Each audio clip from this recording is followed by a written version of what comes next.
এখন শুনবেন আজকের গুরুত্বপূর্ণ খবরের শিরোনাম। যুদ্ধবিরতি লঙ্ঘন ও বাস্তবায়ন নিয়ে হিজবুল্লাহ প্রধানের কড়া হুঁশিয়ারি। গাজায় আশ্রয় কেন্দ্রে লক্ষ্য করে ইসরায়েলি হামলায় নিহত 10। একদিনে ইউক্রেনের 1200 সৈন্য যুদ্ধ বিমানসহ ব্যাপক ক্ষয়ক্ষতির দাবি রাশিয়ার। ইসরায়েলি হামলায় গাজার সাবেক পুলিশ প্রধান নিহত। রাশিয়ার গ্যাস সরবরাহ বন্ধ, ইউক্রেন ও ইউরোপের নতুন বাস্তবতা। বাংলাদেশি পণ্য বর্জনের ডাক দিলেন পশ্চিমবঙ্গের বিজেপি নেতা দিলীপ। যুদ্ধবিরতি লঙ্ঘন ও বাস্তবায়ন নিয়ে হিজবুল্লাহ প্রধানের কড়া হুঁশিয়ারি।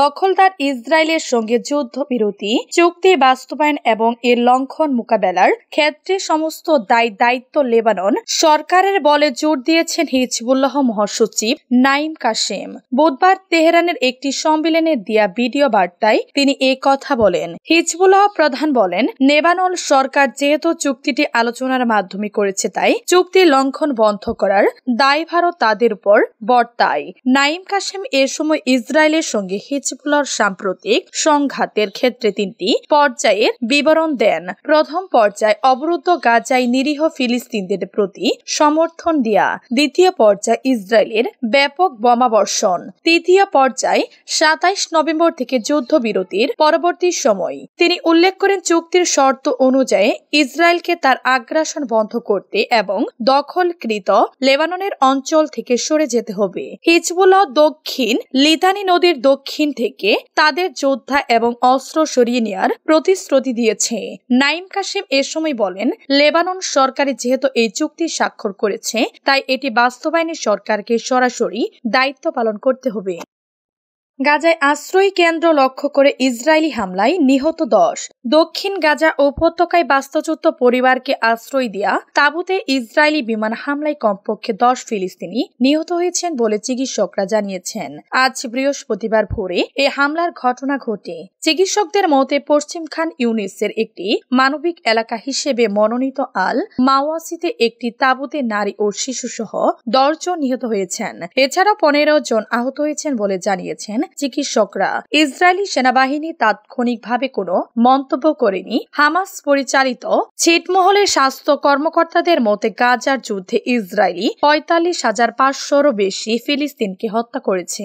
গাজার 2.3 মিলিয়ন লোকের বেশিরভাগই বাস্তুচ্যুত হয়েছে এবং ক্ষুদ্র উপকূলীয় স্ট্রিপের বেশিরভাগই ধ্বংসস্তূপে পরিণত হয়েছে। একদিনে ইউক্রেনের 1200 সৈন্য যুদ্ধ বিমান সহ ব্যাপক ক্ষয়ক্ষতির দাবি রাশিয়ার। গত 24 ঘন্টায় সংঘর্ষে ইউক্রেনের 1200 সৈন্য নিহত, একটি Su-27 যুদ্ধ বিমান এবং 6টি রকেট ও 97টি ড্রোন ধ্বংস করার দাবি করেছে রাশিয়া। বৃহস্পতিবার রুশ প্রতিরক্ষা মন্ত্রণালয়ের এক বিবৃতিতে এ দাবি করা হয়। বিবৃতিতে বলা হয়েছে, রুশ বিমান প্রতিরক্ষা ব্যবস্থাগুলো ইউক্রেনীয় বিমান বাহিনীর একটি Su-27 যুদ্ধ বিমান, 6টি মার্কিন নির্মিত রকেট এবং 97টি নির্দিষ্ট উইং ড্রোন ধ্বংস করা হয়েছে। ব্যাটল গ্রুপ ওয়েস্ট, দনেস্ক এবং খার্বীয় অঞ্চলে 2টি ইউক্রেনীয় মেকানাইজড ব্রিগেড এবং 3টি টেরিটোরিয়াল ডিফেন্স ব্রিগেডকে আঘাত করেছে। এতে ইউক্রেনের 460 জন সৈন্য নিহত, 3টি সাঁজোয়া যান, 4টি পিকআপ, একাধিক আর্টিলারির ক্ষয়ক্ষতি হয়েছে। ব্যাটল গ্রুপ ইস্ট, দানেস্ক অঞ্চলে সুবিধাজনক অবস্থানে পৌঁছে ইউক্রেনীয় সেনাদের পরাজিত করেছে। এতে 160 ইউক্রেনীয় সৈন্য নিহত এবং একটি সাঁজোয়া যান, 2টি আর্টিলারি ধ্বংস হয়েছে। খার্বীয় এলাকায় একাধিক ইউক্রেনীয় ব্রিগেডকে পরাজিত করেছে। এতে ইউক্রেনের 40 সৈন্য নিহত ও 3টি হাউইটজার ক্ষতিগ্রস্ত হয়েছে। দানেস্ক অঞ্চলে শত্রুর প্রতিরক্ষা ভেঙে আরো গভীরে প্রবেশ করেছে। এতে ইউক্রেনের 210 সৈন্য নিহত এবং একটি তুরস্ক নির্মিত সাঁজোয়া যান ক্ষয়ক্ষতি হয়েছে। খেরসন অঞ্চলে শত্রু বাহিনী ও সরগ্রামে আঘাত করেছে। এতে ইউক্রেনের 90 জন সৈন্য নিহত এবং 3টি ইলেকট্রনিক যুদ্ধ ব্যবস্থা ধ্বংস হয়েছে। ইসরায়েলি হামলায় গাজার সাবেক পুলিশ প্রধান নিহত। গাজার বেসামরিক প্রতিরক্ষা সংস্থা বৃহস্পতিবার জানিয়েছে, স্থানীয় সময় গত রাতে ইসরায়েলি বিমান হামলায় নিহত অন্তত 11 জনের মৃত্যু। বর্তমানে বিলুপ্ত হামাস পুলিশ বাহিনীর প্রধানও রয়েছেন। সংস্থাটি এক বিবৃতিতে জানিয়েছে, গাজা দক্ষিণ অঞ্চলের খান ইউনুস শহরের পশ্চিমে আল মাওয়াসি এলাকায় বাস্তুচ্যুতদের জন্য স্থাপিত একটি তাঁবুতে দখলদার বাহিনীর বিমান হামলায় 11 জন নিহত হয়েছে। তাদের মধ্যে 3 শিশু ও 2 নারী রয়েছে। এছাড়া 15 জন আহত হয়েছে। এছাড়া সংস্কার মুখপাত্র মাহমুদ বাশাল জানিয়েছেন, নিহতদের মধ্যে পুলিশ প্রধান মাহমুদ সালাহ ও তার ডেপুটি হুসাম শাহওয়ানাও ছিলেন। অন্যদিকে ইসরায়েলি সামরিক বাহিনী এই ঘটনার বিষয়ে খোঁজ নিচ্ছে বলে জানিয়েছে। এর আগে ইসরায়েলের প্রতিরক্ষা মন্ত্রী ইসরায়েল কাটস বুধবার হুমকি দেন, হামাস যদি ইসরায়েলে রকেট হামলা চালানো অব্যাহত রাখে তাহলে গাজায় হামলা আরো তীব্র করবে ইসরায়েল। একই সঙ্গে তিনি গাজায় থাকা জিম্মিদের মুক্তির দাবিও জানান। সাম্প্রতিক দিনগুলিতে গাজা থেকে পুনরায় রকেট হামলা শুরু করেছে, যদিও এই হামলাগুলিতে ইসরায়েলি সামান্য ক্ষতি হয়েছে এবং আগের তুলনায় রকেট হামলার সংখ্যা অনেক কম। রাশিয়ার গ্যাস সরবরাহ বন্ধ, ইউক্রেন ও ইউরোপের নতুন বাস্তবতা। ইউক্রেনের ভেতর দিয়ে রাশিয়ার গ্যাস সরবরাহ বন্ধ হয়ে গেছে 40 বছরের বেশি সময় ধরে। ইউক্রেনের জাতীয় তেল গ্যাস কোম্পানি নাফটোগাজ ও রাশিয়া রাষ্ট্রায়ত্ত জ্বালানি কোম্পানি গাজপ্রমের চুক্তির মাধ্যমে ইউরোপে এই গ্যাস সরবরাহ হতো। তবে গতকাল 1 জানুয়ারি 5 বছরের মেয়াদে সর্বশেষ চুক্তির মেয়াদ শেষ হয়েছে এবং ইউক্রেন নতুন চুক্তি নবায়ন করতে রাজি না হওয়া এই সরবরাহ বন্ধ হয়ে যায়।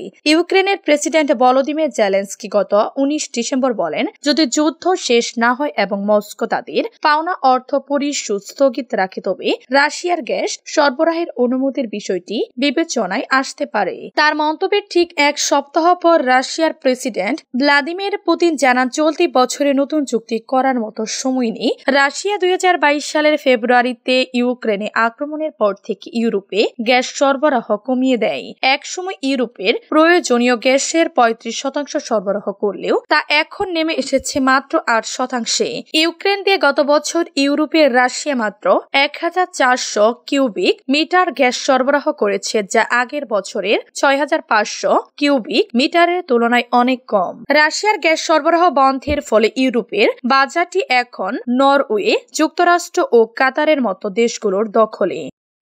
বাংলাদেশি পণ্য বর্জনের ডাক দিলেন পশ্চিমবঙ্গের বিজেপি নেতা দিলীপ। এবার বাংলাদেশের পণ্য বর্জনের ডাক দিয়েছেন ভারতের পশ্চিমবঙ্গের বিজেপি নেতা ও সাবেক সংসদ সদস্য দিলীপ ঘোষ। তিনি বলেছেন, বিজেপি নেতা শুভেন্দু অধিকারীর মতো বাংলাদেশকে অর্থনৈতিকভাবে অবরুদ্ধ করার পক্ষপাতী তিনি। দিলীপ ঘোষের আগে বাংলাদেশের সংখ্যালঘু হিন্দু সম্প্রদায়ের উপর নির্যাতনের অভিযোগ তুলে প্রতিবাদ করেছিলেন রাজ্যের বিরোধী দলীয় নেতা ও বিজেপি বিধায়ক শুভেন্দু অধিকারী। তিনি ভারতের আলু, পেঁয়াজ বাংলাদেশি রপ্তানি বন্ধের দাবি জানিয়েছিলেন। বাংলাদেশের নাগরিকদের ভারতে ভিসা না দেওয়ারও দাবি তুলেছিলেন তিনি।